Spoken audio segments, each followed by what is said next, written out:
नमस्कार, मैं हूं प्रिया मिस्त्री और स्वागत है आप सभी का इस कृषि बुलेटिन में। आइए सबसे पहले नजर डालते हैं आज की सबसे बड़ी हेडलाइंस की ओर। धान छोड़ इन फसलों की खेती करने पर मिलेंगे 7,000 रुपए, सरकार का ये है प्लान। नल जल योजना के हितग्राहियों के घर का कृषि मंत्री ने किया दौरा। चावल की भूसी से बनते हैं तेल, खोली मैन्युफैक्चरिंग यूनिट बम्पर मुनाफा कमा रहा शख्स। किसानों को माला माल कर सकता है मधुमक्खी का डंक, 70 लाख रुपए किलो तक कीमत। कई एकड़ गेहूं की फसल जलकर राख हुई, हाई टेंशन लाइन से यूं बेहाल हुए किसान। अब हरियाली से लहलाएंगे सूखाग्रस्त इलाके, पाए स्प्रिंकलर सेट पर 75% अनुदान। सोने सी चमक वाले शरबती गेहूं को मिली जीआई टैग। शेडनेट तकनीक से खेती करने पर दोगुनी होगी कमाई, सरकार दे रही 50% सब्सिडी। भटिंडा मिलिट्री स्टेशन में फायरिंग, आर्मी की वर्दी पहन कैंट में घुसे 4 लोगों को जवानों ने किया ढेर। अब खबरें विस्तार से। गिरता हुआ भूजल स्तर देश के कई राज्यों के लिए चिंता का विषय बना हुआ है। हरियाणा भी इससे अछूता नहीं है। यहाँ के कई जिलों का भूजल स्तर निम्नतम स्तर पर है। ऐसे में धान की उपज पर भूजल स्तर का ज्यादा प्रभाव नहीं पड़े, इसके लिए हरियाणा सरकार एक वैकल्पिक उपाय के साथ सामने आई है। हरियाणा सरकार मेरा पानी मेरी विरासत योजना के तहत धान की जगह दूसरी फसलें उगाने पर 7,000 रुपए की सब्सिडी दे रही है। किसानों को धान की जगह मक्का, कपास, दालें, तिलहन, सब्जियां, बागवानी, पॉपुलर और सफेदा की फसलें लगाने का विकल्प दिया जा रहा है। अगर धान की फसल को सही वक्त पर सिंचाई नहीं मिल पाती है तो पैदावार में काफी गिरावट आ सकती है। किसानों को ऐसी स्थिति में बचाने के लिए राज्य सरकार खास स्कीम लेकर आई है। किसानों को धान की सीधी बिजाई तकनीक से बिजाई करने पर भी 4,000 रुपए प्रति एकड़ का अनुदान दिया जाएगा। लोह के डुंगटी में नल जल योजना के हितग्राहियों के घर जाकर केंद्रीय कृषि एवं किसान कल्याण मंत्री नरेंद्र सिंह तोमर ने उनसे योजना के बारे में चर्चा की। हर घर जल योजना देश के कोने कोने में नल से शुद्ध पेयजल पहुंचाकर करोड़ों लोगों के जीवन को उज्जवल कर रही है और ग्रामीण व सुदूर क्षेत्रों में खुशियों की बहार ला रही है। किसानों की आय बढ़ाने के लिए सरकार लगातार प्रयास कर रही है। इसी कड़ी में किसानों को खेती किसानी से जुड़े उद्योगों को लगाने की भी सलाह दी जा रही है। इसके लिए किसानों को आर्थिक मदद भी दी जाती है। एग्रीकल्चर इंफ्रास्ट्रक्चर फंड के तहत उद्योग लगाने वाले किसानों को फंड भी दिया जाता है। एग्रीकल्चर इंफ्रास्ट्रक्चर फंड के तहत महाराष्ट्र के गोंदिया जिले के रहने वाले गुरविंदर जीत सिंह ने राइस ब्रान ऑयल की मैन्युफैक्चरिंग यूनिट खोली है। इसके लिए उन्हें सरकार से अच्छा खासा फंड भी मिला है।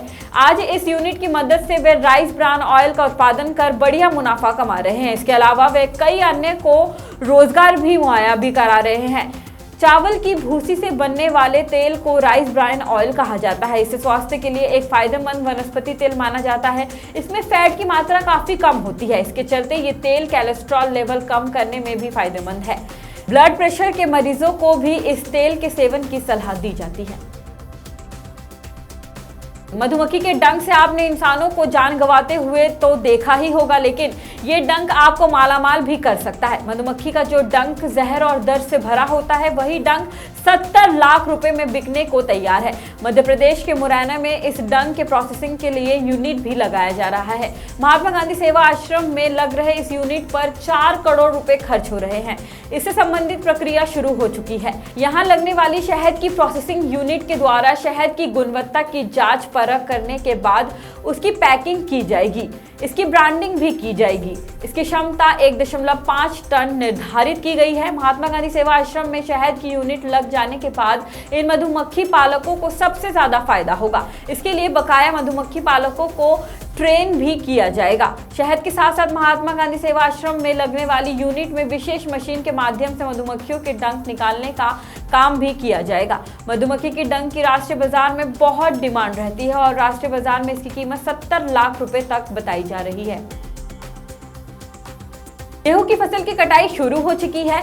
इस बीच आग लगने के चलते फसल के स्वाहा होने की खबरें भी सामने आ रही है। लखीमपुर खीरी जिले में मैगलगंज थाना क्षेत्र के पिपरी अजीज गांव में भी गेहूं के खेत पर हाई टेंशन लाइन का तार गिरने से भीषण आग लग गई है। आग लगने से तकरीबन 3 एकड़ गेहूं की खड़ी फसल जलकर राख हो गई है। लखीमपुर खीरी के पिपड़ी अजी गांव के रहने वाले मणिकांत दीक्षित के गेहूं के खेत के ऊपर से गुजर रहा 11,000 वोल्ट का हाई टेंशन लाइन का तार टूटकर नीचे गिर गया। तार गिरते ही 3 एकड़ खेत में लगी गेहूं की फसल धूं-धूं जलने लगा। इस दौरान गांव वालों ने लाठी डंडों से पीट कर आग बुझाने की कोशिश की। गेहूं की खड़ी फसल पर ट्रैक्टर भी चलाकर आग बुझाने की कोशिश की गई। हालांकि आग इतनी भीषण थी कि देखते देखते करीब 3 एकड़ फसल जलकर बिल्कुल खाक हो चुकी है। बुंदेलखंड की जिस जमीन को आज सूखा और बंजर मानते हैं, कभी वहां चारों तरफ हरियाली से भरे खेत खलियन लहलाते थे। धीरे धीरे ये इलाका भी पानी की कमी से जूझने लगा और फिर किसान भी खेती छोड़कर दूसरी गतिविधियों में जुट गए हैं। बुंदेलखंड में पानी की कमी जैसे तमाम चुनौतियों को संज्ञान में लेते हुए शासन प्रशासन ने तमाम योजनाएं चलाई, किसानों को आर्थिक और तकनीकी मदद मुहैया करवाई। इसी का नतीजा है कि आज बुंदेलखंड के कई इलाकों में किसान वापस खेती की ओर रुख कर रहे हैं।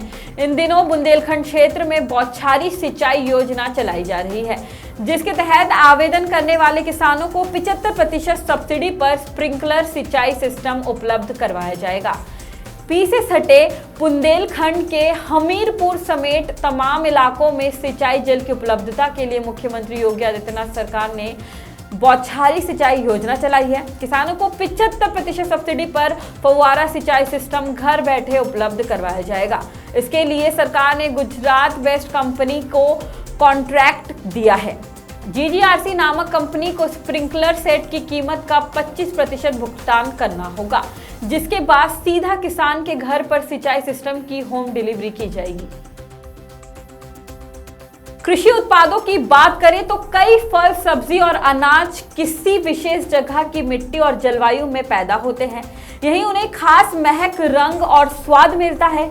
इन उत्पादों के संरक्षण और उत्पादन बढ़ाने के लिए भौगोलिक सांकेतिक यानी GI टैग दिया जाता है। पिछले दिनों यूपी के बनारसी पान और लंगड़ा आम को GI टैग दिया जा चुका है। अब इस लिस्ट में मध्य प्रदेश का शरबती गेहूं और सुंदरजा आम का नाम भी शामिल किया गया है। मध्य प्रदेश के शरबती गेहूं को एप्लीकेशन नंबर 699 के तहत GI टैग जारी किया गया है। भारत में शरबती गेहूं की क्वालिटी को सर्वोत्तम बताया जाता है। यहीं से शरबती गेहूं और इससे बने प्रोडक्ट दुनिया भर में निर्यात होते हैं। शरबती गेहूं की खेती MP के विदिशा और सीहोर जिले में की जाती है। ये मध्य प्रदेश की लोकल वैरायटी है, जिसके दानों की चमक बिल्कुल सोने की तरह होती है। शरबती गेहूं से बनी चपाती का स्वाद भी सबसे अलग होता है। गेहूं की ये प्रीमियम वैरायटी फाइबर, प्रोटीन और विटामिन B और E का अच्छा सोर्स है। किसान सिर्फ पारंपरिक फसलों की खेती से नहीं बल्कि फूल उगाकर भी अच्छी कमाई कर सकते हैं। फूलों की मांग भारत के साथ साथ पूरे विश्व में है। अगर किसान भाई शेडनेट तकनीक से फूलों की खेती करें तो उन्हें ज्यादा मुनाफा होगा। इस तकनीक के सहारे साल भर एक ही खेत में फूल की खेती की जा सकती है। शेडनेट तकनीक में लागत भी कम आती है। जानकारी के हिसाब से इस तकनीक को गर्मी से पौधों को बचाने के लिए इजाज़ किया गया है। शेडनेट के अंदर आप गर्मी के मौसम में नहीं उगाए जाने वाले पौधों को भी खेती कर सकते हैं। वहीं बरसात के मौसम में भी शेडनेट की वजह से फूल सुरक्षित रहते हैं। लेकिन अब छत्तीसगढ़ सरकार अपने राज्य में इस तकनीक से खेती करने वाले किसानों को प्रोत्साहित कर रही है।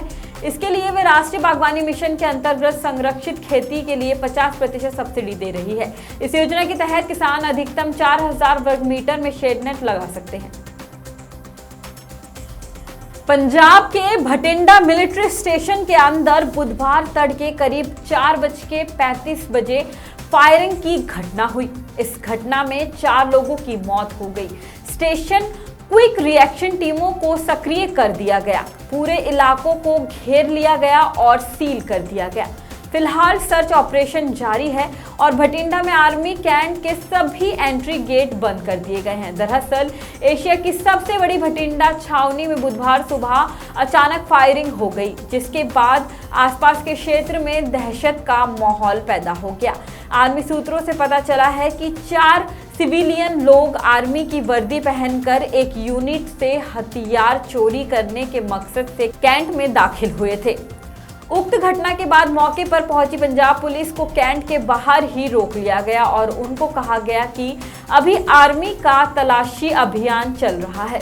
सूत्रों ने बताया, आर्मी अधिकारियों ने कैंट के अंदर घरों में रहने वाले लोगों को घरों से बाहर न निकलने की सलाह दी।